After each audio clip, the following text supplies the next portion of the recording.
Hello students, this is Tarun Kumar Dubey here with the lecture number 10 of solid state. In previous lecture, I gave you idea about location and number of tetrahedral and octahedral void in CCP and HCP. जहाँ पर हम लोगों ने ये जाना कि CCP structure में tetrahedral void की लोकेशन जो है अलोंग द बॉडी डायगोनल होती है। बॉडी डायगोनल आपके 4 होते हैं और एक बॉडी डायगोनल पे आपके 2 टेट्राहेड्रल वॉइड बनते हैं।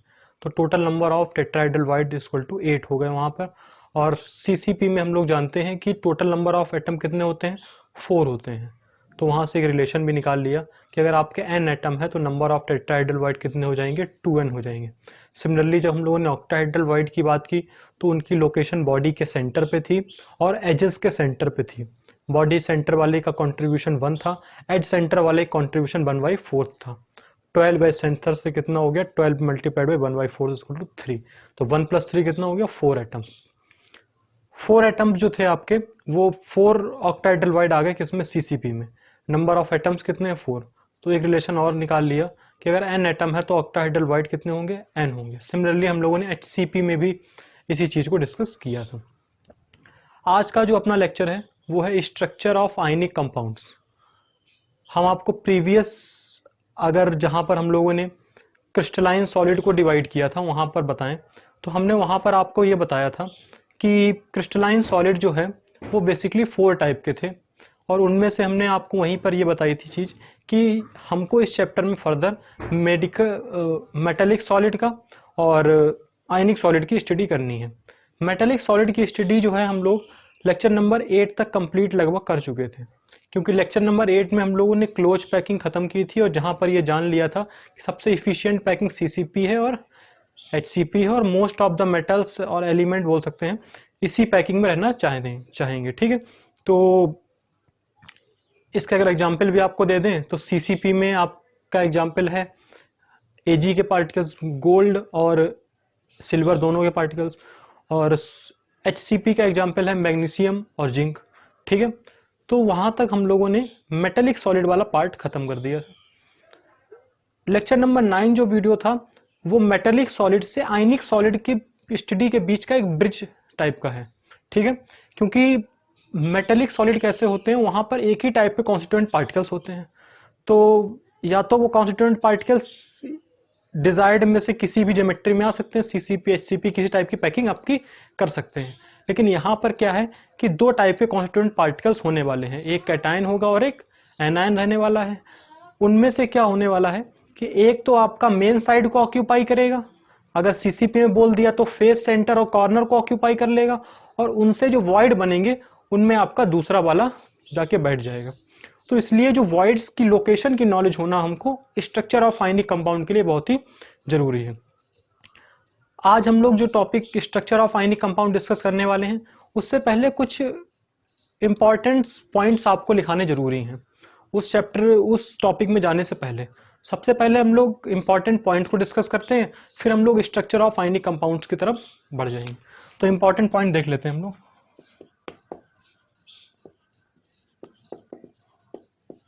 सबसे पहला पॉइंट जो है वो है for ionic compound 1 ion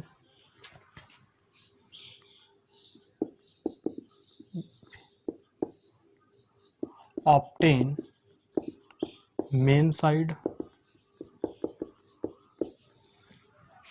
and other one obtain void। तो पहला पॉइंट आपको ये बताता है कि आयनिक कंपाउंड में जो भी बड़ा आयन होगा वो किसको ऑक्यूपाई करेगा, वो मेन साइड को ऑक्यूपाई कर लेगा। मेन साइड का मतलब अगर आपने सीसीपी बोल दिया तो कॉर्नर और फेस सेंटर को। और जो आपकी एंड अदर वन जो स्मॉलर वाला है वो किस में करेगा, आपका ऑप्टेन वॉइड। कौन सा वॉइड को ऑप्टेन करेगा, वो वॉइड की जगह पे चला जाएगा। ठीक है, जो आपका छोटा वाला एटम रहेगा, स्मॉलर एटम रहेगा, स्मॉलर आयन रहेगा, वो किस में चला जाएगा, वॉइड की लोकेशन में चला जाएगा पहली बार। दूसरा पॉइंट क्या आपको इंपॉर्टेंट याद रखना है,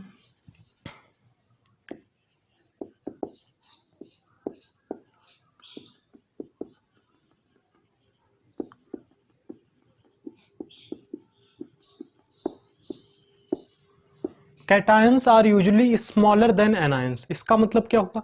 इसका मतलब ये है कि जो भी आपके कैटायंस हैं वो क्या होंगे? यूजुअली स्मॉलर होते हैं एनायंस से। क्यों होते हैं? क्योंकि अगर हम लोग आइसो इलेक्ट्रॉनिक की बात कर लें, हमने आपके सामने लिख दिया Na पॉजिटिव और लिख दिया O negative, O2 negative. Iso electronic दोनों हैं, क्योंकि यहाँ पर 11 इसका इलेक्ट्रॉनिक नंबर होता है, सॉरी एटॉमिक नंबर होता है 11 इलेक्ट्रॉन थे, एक इलेक्ट्रॉन चला गया, 10 बचे इलेक्ट्रॉन। यहाँ पर आपके 8 एटॉमिक नंबर आपका 8 होता है, 8 इलेक्ट्रॉन थे, 2 और आगे कितने हो गए? 10 इलेक्ट्रॉन हो गए। तो आइसो इलेक्ट्रॉनिक है, इनमें से किसका साइज बड़ा है और किसका साइज छोटा है, यहीं से अंदाजा लग जाएगा कैटायन बड़े होते हैं कि एनायन बड़े होते हैं। यहाँ पर प्रोटॉन की बात करें तो 11 प्रोटॉन अभी भी हैं। यहाँ प्रोटॉन कितने हैं? 8 प्रोटॉन एटॉमिक नंबर के हिसाब से ना, ठीक है। तो यहाँ पर 11 प्रोटॉन मिलकर 10 इलेक्ट्रॉन को पुल कर रहे हैं अपनी तरफ, तो क्या होगा? इसकी रेडियस कैसी हो जाएगी? छोटी हो जाएगी। और यहाँ पर 8 प्रोटॉन ही पुल कर रहे हैं तो रेडियस बड़ी हो जाएगी। तो बेसिकली क्या होता है कि एनायन में क्या इलेक्ट्रॉन तो बढ़ जाते हैं लेकिन प्रोटॉन तो सेम ही रहते हैं। तो प्रोटॉन सेम रहते हैं तो इसका मतलब कि खींचने की पावर जो है, अट्रैक्ट द इलेक्ट्रॉन, वो क्या कम हो जाएगी। तो एनायन का साइज यूजुअली बिगर होता है, ठीक है। एनायन आपके कैसे रहने वाले हैं? यूजुअली बिगर इन साइज, ठीक है। तो इन दोनों पॉइंट से हम लोग क्या निष्कर्ष निकाल लेंगे? थर्ड पॉइंट क्या है? Usually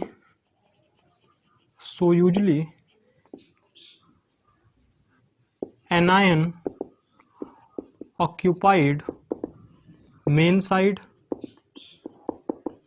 of structure and cation occupied void, ठीक है। थर्ड पॉइंट भी आपको समझ में आ गया होगा, कोई भी दिक्कत नहीं हो रही होगी। फोर्थ पॉइंट जो है वो सबसे इंपॉर्टेंट है, for stability of ionic compound. इस पॉइंट को डिस्कस करना जरूरी है। अगर हम लोग आयनिक कंपाउंड की स्टेबिलिटी की बात करें तो आयनिक कंपाउंड की सबसे ज्यादा स्टेबल कब रहने वाला है? 3 तरीके के इंटरेक्शन पॉसिबल हैं आयनिक कंपाउंड में। कैटायन एनायन के बीच में इंटरेक्शन हो सकता है, कैटायन कैटायन के बीच में इंटरेक्शन हो सकता है, ठीक है। ऐसे एनायन एनायन के बीच में भी इंटरेक्शन, 3 तरीके के इंटरेक्शन पॉसिबल है। पहले तरीके कैटायन एनायन के बीच में और दूसरे तरीके की ये। तो किस तरीके का आपका इंटरेक्शन हो कि सबसे ज्यादा स्टेबल आपका आयनिक कंपाउंड बने? यहां पर क्या होगा? अट्रैक्शन होगा और इनमें क्या होगा? रिपल्शन होने वाला है, ठीक है। तो हम कभी भी ये नहीं चाहेंगे कि एनायन एनायन के बीच रिपल्शन हो या कैटायन कैटायन के बीच में रिपल्शन हो। आप जरा आइडिया लेते हैं कि कैटायन कैटायन के बीच रिपल्शन होना पॉसिबल है कि नहीं है, क्योंकि कैटायन हमेशा किस में रहेंगे? वॉइड में रहेंगे। क्या कभी 2 वॉइड के बीच में रिपल्शन हो सकता? वॉइड आपस में टच कर सकते हैं, इंटरेक्शन कर सकते हैं, टच कर सकते हैं क्या? एक टेट्राहेड्रल वॉइड इस फेस पे, एक उस कॉर्नर के बॉडी डायगोनल पे, कभी नहीं टच करेंगे। बेसिकली जो आपके कैटायन कैटायन हैं वो कभी आपस में टच करेंगे नहीं। हाँ, एनायन एनायन जरूर आपके टच करेंगे, इंटरेक्ट करेंगे, तभी तो क्या होगा? तब आपका वॉइड फॉर्म होगा। ये मतलब तो था हमारा ना कि जब यहां से आपके जो एनायन है मेन साइड पे आ गए ना एनायन, जब फेस सेंटर वाले 3 एनायन और एक ऊपर वाला जो आपका कॉर्नर वाला एनायन टच करेंगे आपस में, तभी वॉइड बनेगा। तो ये जरूर टच करेंगे, ठीक है। और हम ये भी बोल सकते हैं कि अगर आपका वॉइड फॉर्म हो रहा है तो एनायन एनायन भी इंटरेक्ट करेंगे और उसमें वॉइड में अगर आप कैटायन डाल देते हैं तो कैटायन और एनायन भी इंटरेक्ट करेंगे, ठीक है। हमारी प्रॉब्लम क्या है कि हमको एनायन और एनायन को इंटरेक्ट नहीं होने देना है, ठीक है। क्योंकि एनायन एनायन इंटरेक्ट हो गए तो क्या होगा? उससे रिपल्शन हो जाएगा, स्ट्रक्चर कैसा हो जाएगा? स्ट्रक्चर आपका ब्रेक हो जाएगा, स्ट्रक्चर एफिशिएंट नहीं रहेगा उतना, ठीक है। एनायन एनायन अगर आपको ये नहीं करने हैं तो कंडीशन क्या होनी चाहिए?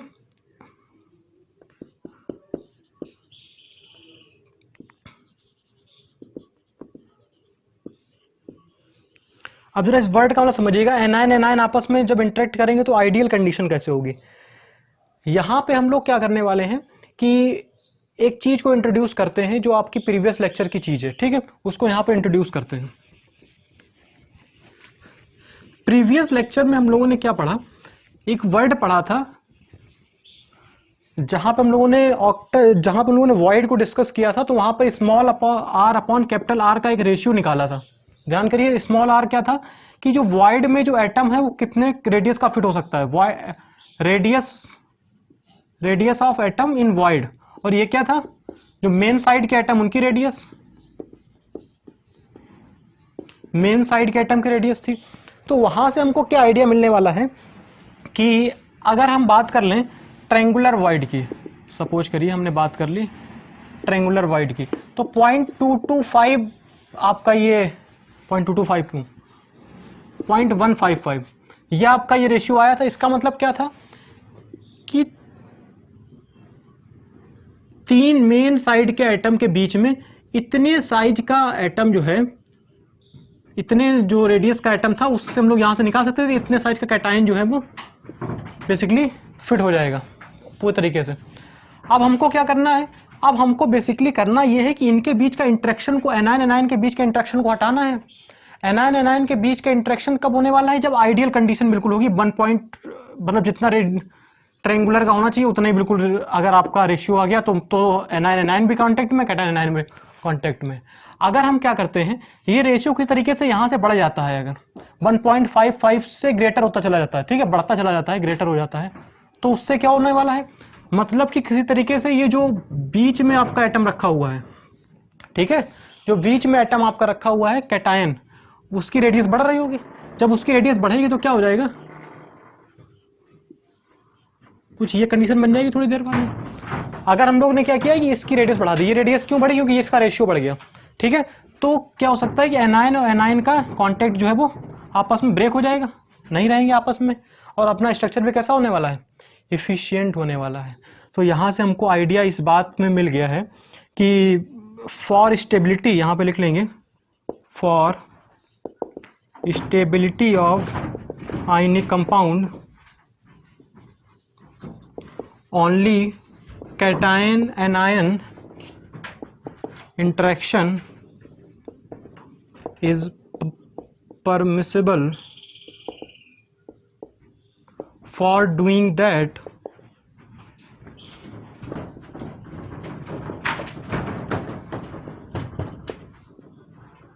we have to increase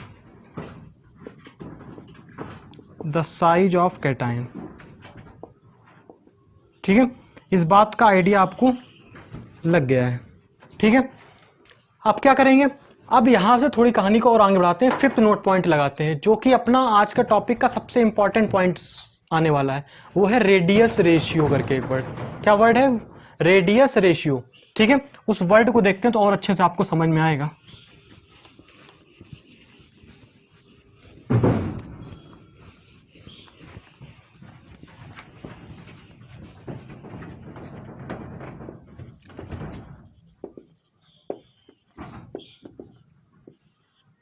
ये 5th नोट पॉइंट में, इंपॉर्टेंट पॉइंट में 5th लिख लीजिएगा, रेडियस रेशियो।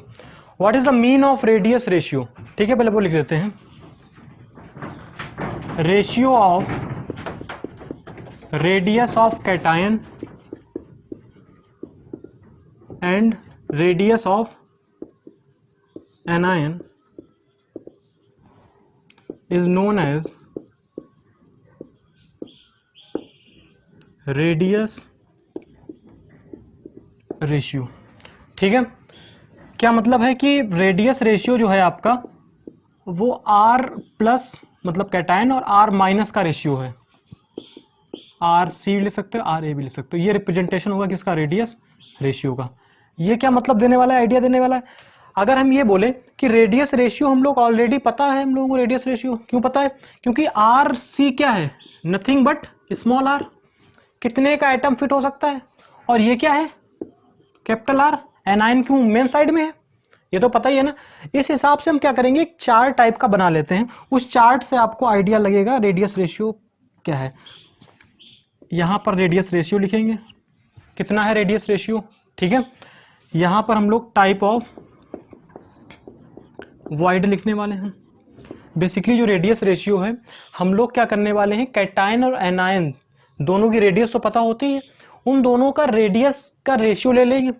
वो जो रेशियो है वो जिस टाइप के वॉइड की कंडीशन को सेटिस्फाइड करेगा उस टाइप का वॉइड वहां पर बनेगा, क्योंकि अगर हमने आपसे ये बोल दिया, क्योंकि अपने में सीसीपी ही है, अब आयनिक कंपाउंड में जितने भी कंपाउंड मिलेंगे सभी में सीसीपी ही आपको बनानी है, तो ये तो कंफर्म हो गया कि सीसीपी में अरेंज करना है, मतलब कि जो एनायन है उनको तो कहाँ पे ले जाना है, उनको तो आपको कॉर्नर ऑफ फेस सेंटर पे ले जाना है। लेकिन अब सीसीपी में आपका क्या होता है, टेट्राहेड्रल वॉइड भी बनते हैं और ऑक्टाहेड्रल वॉइड भी बनते हैं, दो तरह के वॉइड बनते हैं। तो किस टाइप के वॉइड में वो एटम, किस टाइप का वॉइड बनेगा और किस टाइप के वॉइड में वो एटम जो आपका कैटायन है वो जाएगा, वो कैसे मालूम पड़ेगा, रेडियस रेशियो से मालूम पड़ेगा। ठीक है, तो रेडियस रेशियो, यहाँ पे टाइप ऑफ वॉइड एक बनाएंगे, समझ जाएगी, यहाँ पे कोऑर्डिनेशन नंबर अभी समझेंगे, और यहाँ पर स्ट्रक्चर जो होगा किनका किनका है, ये स्ट्रक्चर या एग्जाम्पल बोल दें तो समझ में आ जाएगा, स्ट्रक्चर टाइप या एग्जाम्पल टाइप। तो सबसे पहला, अगर रेडियस रेशियो जो है इज लेस देन 0.155 आता है, रेडियस रेशियो अगर आपका 0.115 से लेस आता है, तो इसका मतलब क्या है, हमारे पास में जब हम लोगों ने ये निकाले थे वॉइड के लिए रेशियो निकाले थे, तो ट्रायंगुलर के लिए कितना आया था, 0.155 आया था। टेट्राहेड्रल के लिए कितना आया था आपका, 0.225 आया था। ऑक्टाहेड्रल के लिए क्या आया था आपका, ऑक्टाहेड्रल के लिए क्या आया था आपका, 0.414 आया था। और क्यूबिक के लिए आपका 0.732 आया था। अब जरा समझिएगा, टेट्राहेड्रल वॉइड बनना स्टार्ट कहां से होगा, कहां से स्टार्ट होगा, 1.155 जब रेशियो होगा वहां से तो बनना स्टार्ट होगा क्या, triangular void, sorry triangular void वहां से बनना स्टार्ट होगा। ठीक है, और हमने क्या बोल दिया है कि इंटरेक्शन को रोकना है, तो वो जो कैटायन है, समझिएगा, वो जो कैटायन है उनके बीच में, उसको अपनी रेडियस बढ़ानी भी पड़ेगी, रेडियस बढ़ानी पड़ेगी तो रेशियो बढ़ जाएगा, रेशियो बढ़ जाएगा ना, तो इतने से तो स्टार्ट होगा बनना, इतने से तो स्टार्ट होगा बनना, इसके आगे बन सकता है। तो अगर रेडियस रेशियो 0.115 है, उससे कम है, तो टाइप ऑफ वॉइड कैसा होगा, लीनियर वॉइड होगा, जो कि होता ही नहीं है, किसी में नहीं होता। लीनियर वॉइड कैसा है, वेरी अनस्टेबल, ना तो इसका कोऑर्डिनेशन नंबर और ना ही कोई स्ट्रक्चर, लेकिन लिखवाना पड़ेगा क्योंकि पूरा चार्ट बनाना पड़ेगा। अगर रेडियस रेशियो जो आपका है वो 0.155 के बराबर है या इक्वल टू है, बराबर अगर हो गया तो आइडियल कंडीशन हो जाएगी, ट्रायंगुलर वॉइड बन जाएगा, आइडियल कंडीशन हो जाएगी। आइडियल कंडीशन हो गई तो सारे आपस में टच करेंगे। अगर रेडियस रेशियो आपका 0.155 से बड़ा है और 0.225 के बीच में है, ठीक है, 0.225 के बीच में है, तो इसका मतलब क्या हुआ, इसका मतलब ये हुआ कि ट्रायंगुलर वॉइड तो बन गया, 0.115 जैसे ही रेशियो पहुंचा ट्रायंगुलर वॉइड तो आपका बन गया। ठीक है, उसके बाद में अब क्या है कि टेट्राहेड्रल के लिए 225 होना चाहिए, तो अगर 0.115 से 225 के बीच मान लीजिए 0.2 आ गया रेशियो, तो इसका मतलब क्या हुआ, इसका मतलब ये हुआ कि वो जो है ट्रायंगुलर वॉइड में ही बैठा होगा, लेकिन कैटायन थोड़ा सा बड़ा हो गया, क्योंकि इंटरेक्शन को हटाना है, दूर करना है। ठीक है, कैटायन थोड़ा सा बड़ा हो गया, कैटायन बड़ा हो गया तो ऊपर वाली क्वांटिटी बढ़ गई, क्वांटिटी बढ़ गई तो रेशियो अपने आप क्या हो गया, बढ़ गया, 0.2 हो गया। ठीक है, तो इसका मतलब क्या हुआ कि अगर इन दोनों के बीच में लाई करता है, जिसमें से ये तो कभी होने ही वाला नहीं, इसको इक्वल टू तो कभी होगा ही नहीं, बनेगा जरूर यहां से ट्रायंगुलर वॉइड, इक्वल टू तो कभी होने ही नहीं, हमने स्टार्टिंग में ही बता दिया आपको कि स्टेबिलिटी ही नहीं मिलेगी अगर इक्वल टू हो गया। ठीक है, वो बात हो गई। तो 0.115 से लेके 0.225 तक अगर आपको क्या मिल रहा है, रेशियो मिल रहा है, इसका मतलब क्या है कि ट्रायंगुलर वॉइड बना होगा, कैटायन फिर बड़ा हो गया, इसलिए वो है रेशियो बढ़ता बढ़ता 0.225 तक पहुंच गया, ट्रायंगुलर वॉइड है। वॉइड कैसा होगा, ट्रायंगुलर, ट्रायंगुलर वॉइड का कोऑर्डिनेशन नंबर कितना होता है, 3 से मिलके बनता है, कितना होगा, यहाँ पे आपका 3 आ गया। इसका भी, इस टाइप का भी स्ट्रक्चर अपने सिलेबस में नहीं है और बहुत कम मिलते हैं, क्योंकि 2D में तो कोई स्ट्रक्चर होता नहीं है, सब 3D में ही आएंगे, ये 2D में बनेगा। अब क्या होने वाला है, अगर आपका 225 से इक्वल टू हो गया या बड़ा हो गया, radius ratio is greater than और इक्वल टू RR, और कहां तक, 0.44 तक होने से पहले, इसके पहले तक अगर कोई भी रेशियो मिलता है तो हम लोग आइडिया क्या लगा लेंगे, यहां पर टेट्राहेड्रल वॉइड बनेगा। कोऑर्डिनेशन नंबर कितनी होती है टेट्राहेड्रल की? 4 होती है। और इस टाइप के स्ट्रक्चर अपने में हैं। हम लोगों को बेसिकली यहाँ पर 5 टाइप के स्ट्रक्चर पढ़ेंगे। हम टाइप क्यों बोल रहे हैं ये भी समझाएंगे। एग्जाम्पल है इसका ZnS, CaF2 और Na2O, ये 3। ठीक है, 3 तो ये हो गए, 2 भी और पढ़ने। इसके बाद क्या लिखना है? 0.414 लेस देन RR, कहाँ तक? 0.732। अगर ये आपको रेशियो मिलता है तो ये किसका है? जाहिर सी बात है कि वहां पर ऑक्टाहेड्रल वाइड में कौन बैठा होगा? कैटायन बैठा होगा। क्या हो गया आपका? ऑक्टाहेड्रल वाइड में क्या मिलती है? कितनी? 6 से मिलकर बनता है ऑक्टाहेड्रल वाइड। एग्जाम्पल अगर हम आपको दें इसके, तो NaCl सबसे इंपॉर्टेंट एग्जाम्पल इसी का है, NaCl। ठीक है, लास्ट में देख लेते हैं कि अगर 0.717 वाली बात कर लेते हैं। ठीक है, 0.732 से इक्वल टू है, और ये कहाँ तक जाएगा आपका? 1 तक चला जाएगा पूरा। ठीक है, ये किस में बनेगा? Cubical void. क्या बनेगा? Cubical void. और यहाँ पर कितना? I8 से मिलके बनता है। इसका एक स्ट्रक्चर है CHCl, मेरा आपको दिख रहा होगा CSCl। ये 5 ही स्ट्रक्चर हमको यहाँ पर पूरी तरीके से पढ़ने हैं।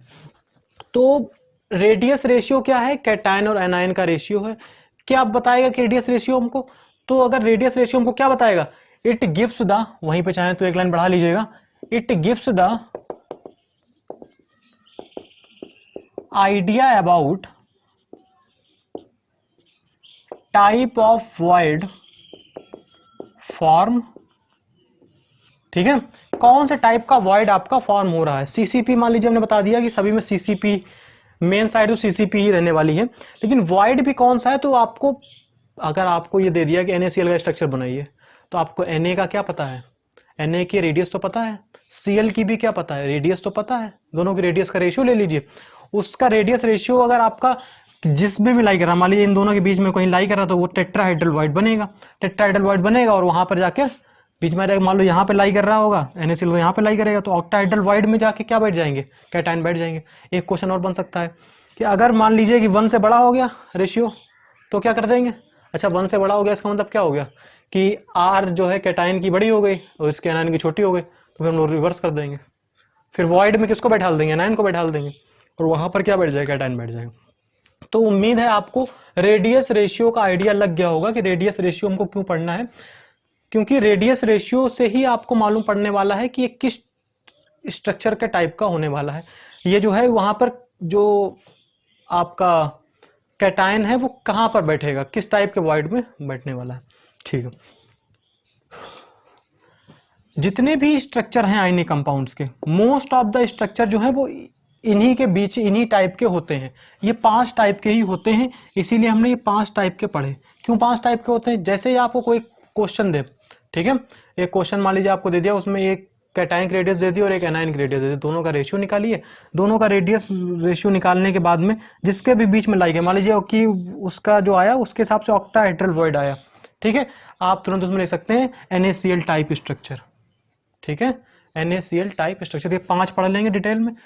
तो सबसे पहले आप क्या करेंगे? रेडियस रेशियो नोट कर लीजिए।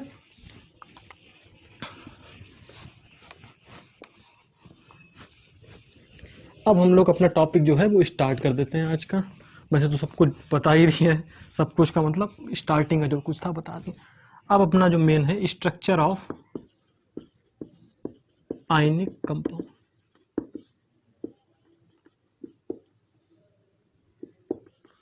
स्टार्ट कर। ठीक है, तो सबसे पहला जो हम लोगों को स्ट्रक्चर आपका डिस्कस करना है, हमने बताया 5 टाइप डिस्कस करने। सबसे पहले हम लोग डिस्कस करने वाले हैं AB टाइप स्ट्रक्चर। क्या मतलब हुआ AB टाइप स्ट्रक्चर का? AB टाइप स्ट्रक्चर का मतलब ये हुआ कि जहां पर जो आपका एक आयन A होगा और एक आयन B होगा, A और B के बीच में जो रेशियो हो वो 1:1 का रहना चाहिए। इस टाइप का कुछ फॉर्मूला दिखना चाहिए, AB टाइप स्ट्रक्चर होना चाहिए। या हम ये बोल दें कि AB टाइप ऑफ कंपाउंड जिसके हों वो, AB टाइप के जो कंपाउंड होंगे उनका सबसे पहले पढ़ने वाले हैं। तो हमने आपको बता दिया है कि हमको यहाँ पर कितने का पढ़ना है? टोटल 5 का पढ़ना है।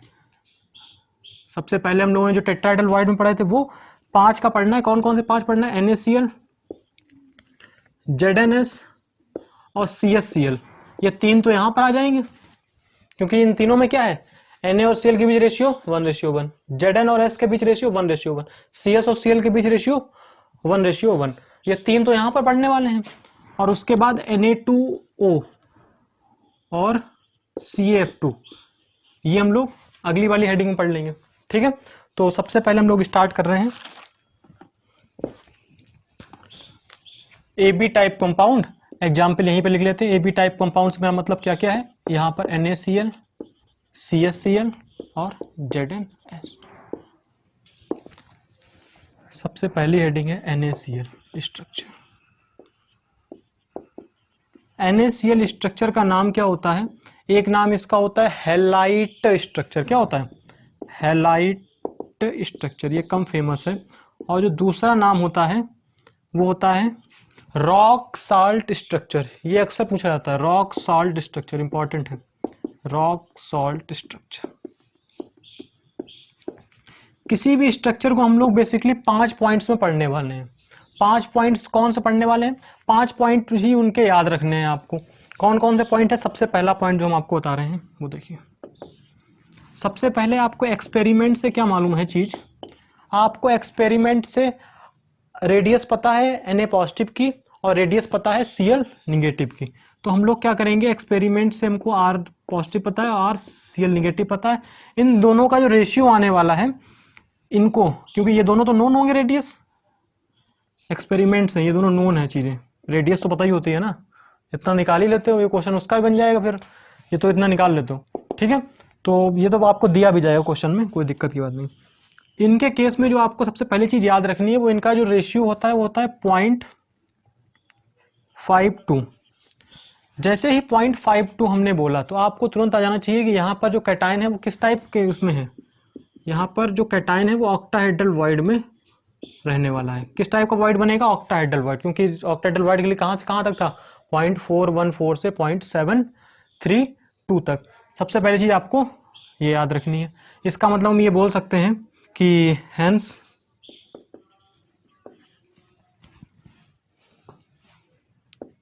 इन rock salt structure, rock salt का मतलब साल्ट नमक होते हैं, इन रॉक सॉल्ट स्ट्रक्चर या NaCl स्ट्रक्चर, एनायन जो क्या है Cl निगेटिव ऑब्टेन CCP। जितने भी बताने वाले हैं पांचों आपके किसके एग्जाम्पल हैं? CCP में रहने वाले हैं। तो जैसे ही आपको एनायन मालूम पड़ गया, तो जैसे आपको ये मालूम पड़ गया रेशियो, उसके बाद एनायन तो हमेशा CCP में रहने वाला है। केवल एक ZnS का जो है दूसरे टाइप के ZnS के 2 बनते हैं, तो वो बता देंगे, वो एक HCP में जाएगा केवल। ऑब्टेन इन CCP, इसका मतलब क्या है? CCP का मतलब क्या है? Corner plus face centre. तो ये तो आपके रहेंगे कहाँ पे? ऑब्टेन यहाँ पे, ऑक्यूपाई एंड कैटायन जो कि क्या है? Na positive occupied octahedral void. Octahedral void कहाँ कहाँ पे बनते हैं CCP में? कहाँ कहाँ बनते हैं? Body centre plus edge centre. जैसे ही पहली चीज हमने ये रेशियो मालूम पड़ा, तुरंत हमको ये चीज तो अपने आप डिस्कस हो गई। ठीक है, हम वहां पर साइड में डायग्राम बना लेते हैं, फिर हम लोग समझते हैं चीजों को। डायग्राम जल्दी से आप लोग बनाइए, वही जिसमें आप लोग क्या करते हैं, 8 पार्ट में डिवाइड करते हैं, वही वाला बना लीजिए। एक यूनिट सेल को 8 पार्ट में डिवाइड करके, ठीक है, वही वाला डायग्राम बना लीजिए। हम जल्दी से बनाते हैं, कंप्लीट करते हैं। तब तक आप लोग बनाइए डायग्राम, फिर उसमें समझाएंगे।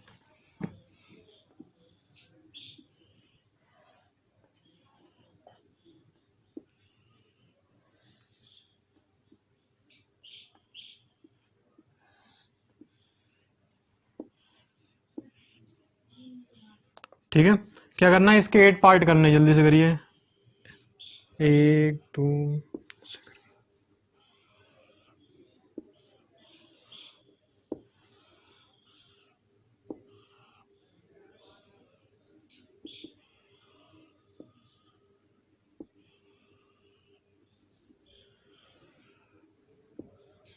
ठीक है, 8 पार्ट हो गए।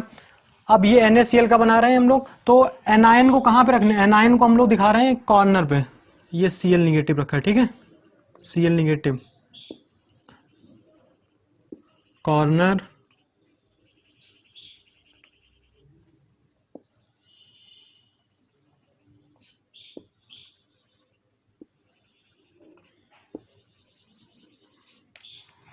Corner plus face centres,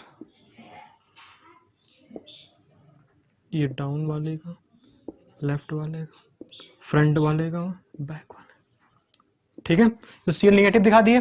Na positive कहाँ पे दिखाने हैं आपको, Na पॉजिटिव रहने वाले हैं body centre plus edge centre, तो बॉडी के सेंटर पे, इससे हम दिखा रहे हैं, आपको अलग मार्कर दिख रहा होगा, तो body centre plus edge centre. Body centre क्या है आपका, बॉडी का सेंटर यहाँ पर Na पॉजिटिव, एज का सेंटर 12 होते हैं एजेस, 1 2 3 4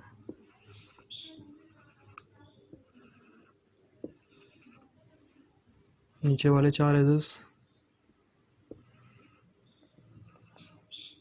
तो कुछ इस टाइप का स्ट्रक्चर किसका बनने वाला है, NaCl का स्ट्रक्चर बनने वाला है, जहां पर क्या है, ये आपके जो Cl निगेटिव हैं ये ब्लैक वाले से दिख रहे हैं और ये Na वाले आपको दिख रहे हैं, ठीक है। ये स्ट्रक्चर आपको किसका हो गया, NaCl का रॉक सॉल्ट स्ट्रक्चर बन गया।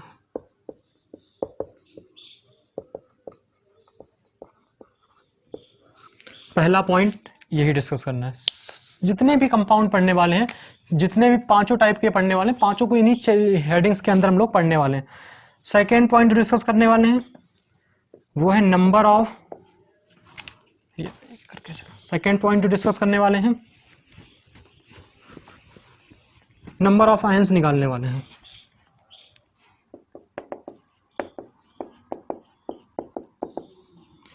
नंबर ऑफ आयंस, तो नंबर ऑफ आयंस कैसे निकालेंगे, सबसे पहले नंबर ऑफ कैटायंस, फिर नंबर ऑफ एनायंस, या पहले नंबर ऑफ एनायन निकाल लीजिए। Number of anions, number of anions कितने होंगे यहाँ पे, क्योंकि CCP में है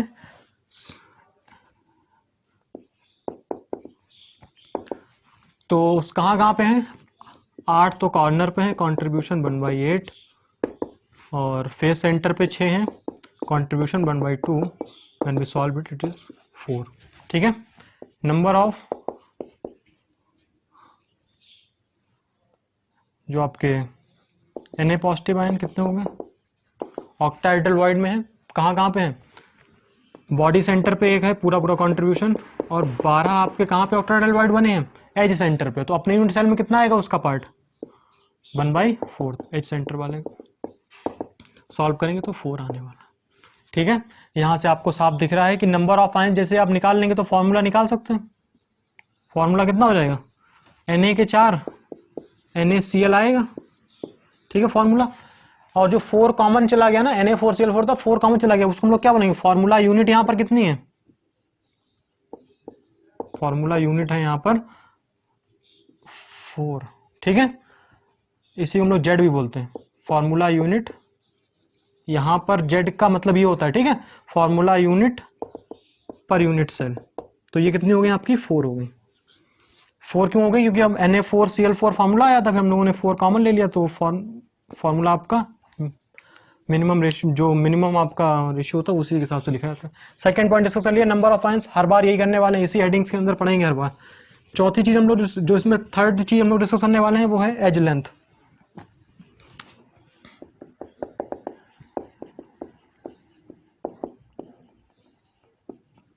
एज लेंथ का मतलब क्या है कि आपको जो इस टाइप का स्ट्रक्चर बना उसमें एज लेंथ कितनी है, हमेशा हम लोग ए मानते हैं ना, तो वो ए का फॉर्मूला क्या बनेगा किस, ठीक है, वो हम लोग डिसाइड करते हैं यहाँ पे। तो एज लेंथ के लिए पहले एक लाइन देख लें हम लोग, एक लाइन लिख लेंगे, उससे हम लोग डिसाइड कर लेंगे। अगर आप लोग इस एज को उठा लीजिए, तो इस एज को हम लोगों ने मान लिया कि ये इसकी एज लेंथ कितनी है, ए है, ठीक है, इसकी एज लेंथ आपकी कितनी है, ए एज लेंथ है इसकी।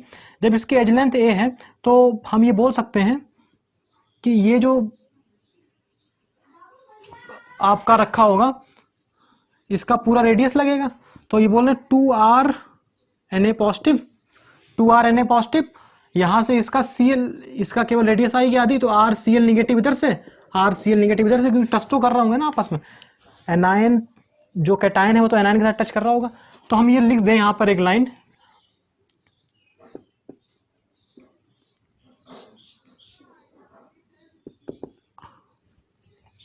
Ions along edge touches each other. ठीक है, एक एज के अलोंग सारे आयन टच कर रहे हैं। ठीक है, तो ए बराबर क्या हो गया आपका, यहां से ये 2RNA पॉजिटिव प्लस RCl इस नेगेटिव, इसका RCl, तो 2RCl नेगेटिव, दोनों आ गए। बेसिकली ए बराबर कितना आ गया आपका, 2 कॉमन ले लीजिए, RNA पॉजिटिव और RCl नेगेटिव, दोनों के रेडियस की जरूरत आपको पड़ने वाली। तो ये तो हो गया एज लेंथ का फॉर्मूला। ठीक है, थर्ड पॉइंट लिख लीजिए। फोर्थ पॉइंट पे आते हैं, कोऑर्डिनेशन नंबर। जल्दी जल्दी करते हैं थोड़ा सा। कोऑर्डिनेशन नंबर,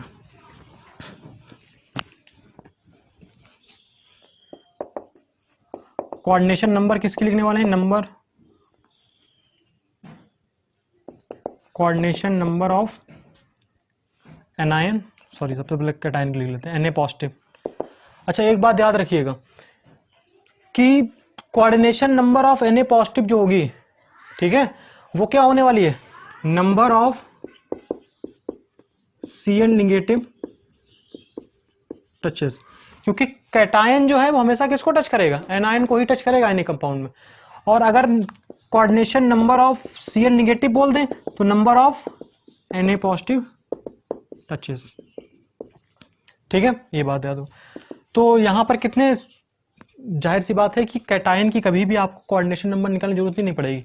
आपने ऑक्टाहेड्रल वॉइड निकाल लिया है, तो ऑक्टाहेड्रल वॉइड का मतलब जाहिर सी बात है कि क्या है, कि वो जो है वो कितने से मिलकर बना होगा, कितने आसपास उसके रहे होंगे, धक्का जरूर दे दिया लेकिन अभी तो टच, ये तो टच में है ना, कितने आसपास उसके रहे होंगे, 6 से मिलकर बनता है, तो 6 हो गए आपके। तो इसका तो हो गया आपका 6।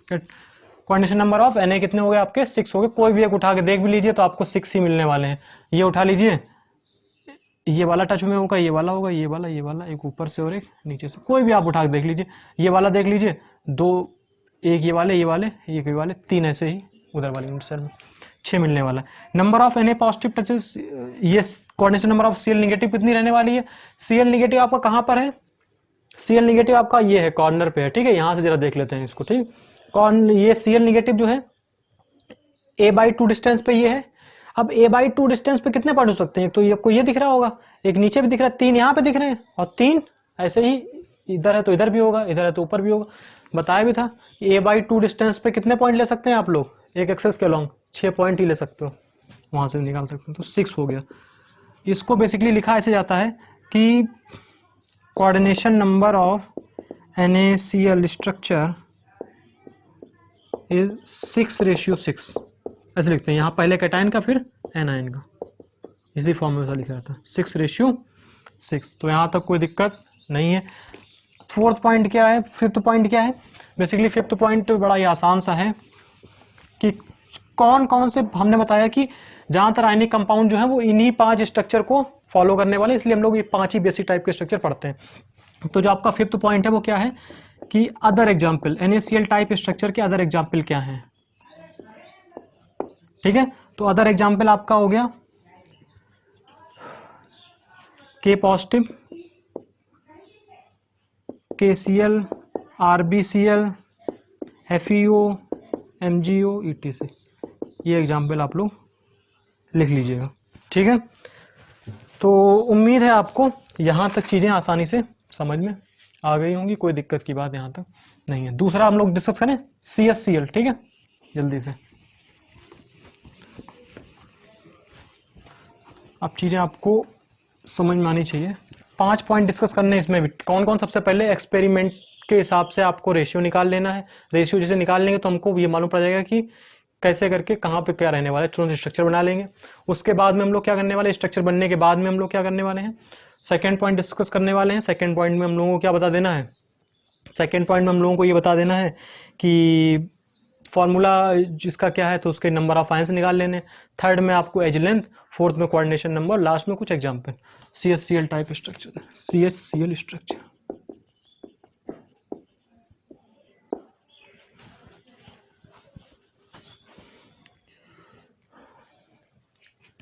सबसे पहले क्या डिस्कस करेंगे इसमें, एक्सपेरिमेंट के हिसाब से क्या रेशियो आया RCS पॉजिटिव और RCl निगेटिव का। जो रेशियो आता है यहाँ पर वो आपका 0.93, क्योंकि ये जो RCS पॉजिटिव है सीजियम सबसे नीचे आ गया, नीचे रेडियस बढ़ती है तो नियर अबाउट 1 हो गया, ठीक है, 0.93 आ गया। तो लिखने को हम लोग लिख देंगे क्या, क्यूबिकल वॉइड में जाएगा, ये किस में जाएगा, क्यूबिकल वॉइड में जाएगा। क्यूबिकल वॉइड कब बनता है, क्यूबिकल वॉइड कब बनता है आपका, क्यूबिकल वॉइड आपका जब बनता है तो बीच में क्यूब 4 एटम रखे होते हैं, 4 ऊपर, 4 नीचे वाले प्लेन में, 4 ऊपर प्लेन में, बीच में क्यूबिकल वॉइड बन जाता है। जब यूनिट सेल आप लोग काटेंगे तो क्या होगा, काटने के बाद में जो भी एनायन होंगे आपके, एनायन होंगे Cl निगेटिव वाले, वो तो कहाँ पे रहने वाले हैं, आपके कॉर्नर्स पे रहने वाले हैं, और बीच में एक CS पॉजिटिव रहने वाला है, वॉइड एक बीच में बनने वाला है ना। तो यहाँ पर जो है साफ साफ आइडिया लग रहा है, यहाँ पर CCP बनना तो पॉसिबल ही भी नहीं। तो यहाँ पर जो है आपके BCC टाइप का ही स्ट्रक्चर बन जाएगा, ठीक है, BCC टाइप का ही स्ट्रक्चर बन जाएगा, ठीक है। ऐसे कुछ में BCC बनता है। यहाँ पर क्या लिख लेंगे हम लोग, जैसे क्यूबिकल वॉइड आप लोगों ने लिखा तो from radius ratio it is clear that Cl negative occupied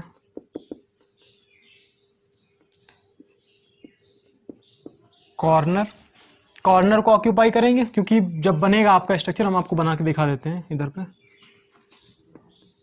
occupied BCC बोल सकते हो, BCC भी नहीं बोलेंगे, ऑक्यूपाइड कॉर्नर लिख दीजिए केवल, क्योंकि क्यूबिकल वॉइड बनने की कंडीशन ही यही होती है, 4 नीचे 4 ऊपर, और जब काटोगे तो कॉर्नर पे ही एनायन रखने वाले हैं।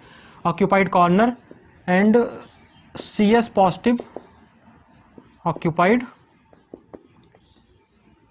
क्यूबिकल वॉइड, तभी क्यूबिकल वॉइड बने, क्यूबिकल वॉइड बना लेते हैं स्ट्रक्चर यहाँ पे। अब 8 पार्ट में डिवाइड नहीं करेंगे, सिंपल सा स्ट्रक्चर है, BCC टाइप का बना लेते हैं जल्दी से। तो कॉर्नर पे तो आपके Cl निगेटिव हो गए,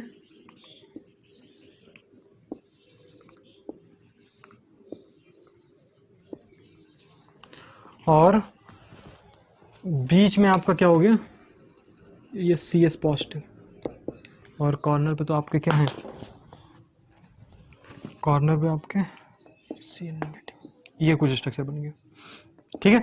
कभी कभी उसमें लिखा होता है and vice versa, vice versa का मतलब क्या हुआ कि रेशियो नियर अबाउट 1 है, तो कभी कभी क्या होता है कि CS पॉजिटिव को यहाँ पर रख दिया जाता है, मोस्टली यही होता है, CS मोस्टली तो यही वाला देखेंगे, लेकिन कभी कभी क्या होता है CS पॉजिटिव को यहाँ रख दिया और इसको बीच में रख दिया, क्योंकि नियर अबाउट 1 है आपका रेशियो। ये चीज़ समझ में आ गई आपको, पहले पॉइंट डिस्कस कर लिया, सेकंड पॉइंट जल्दी से डिस्कस करते हैं।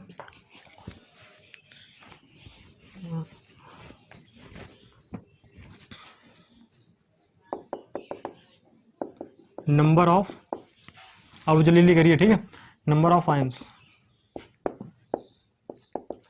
तो number of Cl negative ion कितने हो गए, 8 कॉर्नर पे हैं, कंट्रीब्यूशन 1/8 तो 1 आया आपका, ठीक है। Number of CS positive ion body centre पे एक रखा हुआ है, पूरा कंट्रीब्यूशन 1 आ गया। फॉर्मूला क्या बन गया यहाँ से, CSCl ही बना फॉर्मूला, ठीक है। फॉर्मूला यूनिट भी कितनी आई आपकी, formula unit per unit cell कितनी आई आपकी, 1 आ गई। तो एक यूनिट सेल में एक ही फॉर्मूला यूनिट है यहाँ पर, क्योंकि कॉमन कुछ आने वाला नहीं है। सेकंड पॉइंट डिस्कस हो गया। थर्ड पॉइंट पे जल्दी से आ जाते हैं हम लोग। Third point is edge length. ये पॉइंट थोड़ा सा इम्पोर्टेंट है, एज लेंथ। अगर एज लेंथ बात करें तो एज लेंथ में सबसे पहले लाइन हम लोग क्या देखते हैं, कौन किस के अलोंग सारे एटम्स टच करते हुए हमको मिल रहे हैं। क्या एज के अलोंग आपको सारे एटम टच करते हुए मिलेंगे? मिलने ही वाले नहीं। बीसीसी में क्या ये टच करते थे? नहीं करते थे, केवल सिंपल में ही करते थे टच। तो यहां पर कौन से एटम टच करने वाले हैं? Atoms along body diagonal. Body diagonal के अलोंग जो एटम है वो आपस में क्या करेंगे? टच करेंगे। तो लिख लेंगे ions along body diagonal touches each other. Body diagonal की कितनी होती थी? बीसीसी बॉडी डायगोनल कितना होता था? अंडरवुड 3a बॉडी डायगोनल होता था। और ये जो अंडरवुड 3a है वो इक्वल टू किसके हो गया?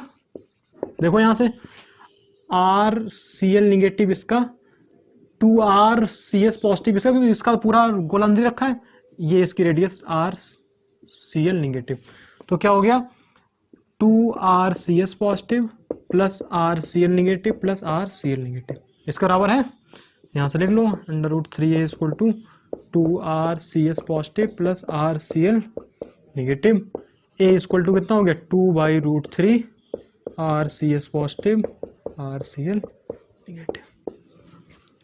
ठीक है, तो यहाँ से आपकी क्या आ गई, एज लेंथ भी आ गई। चलिए से बात करते हैं किसकी, कोऑर्डिनेशन नंबर की।